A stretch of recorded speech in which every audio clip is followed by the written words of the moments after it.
મંત્રીઓને મળ્યા, સીએમને મળ્યા, પણ કોઈ પણ પ્રકારનો એમનો પોઝિટિવ જવાબ નથી.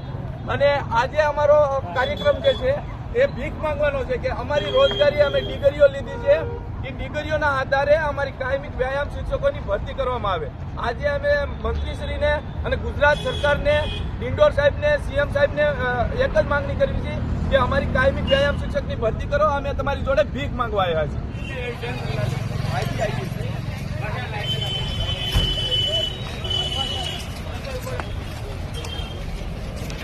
ભીખમાં રોજગારી આપો. સીએમ સાહેબ, મંત્રી સાહેબ, આજ છેલ્લા 23 દિવસથી સંઘર્ષ કરવી છે. અમને અમારો ન્યાય આપો.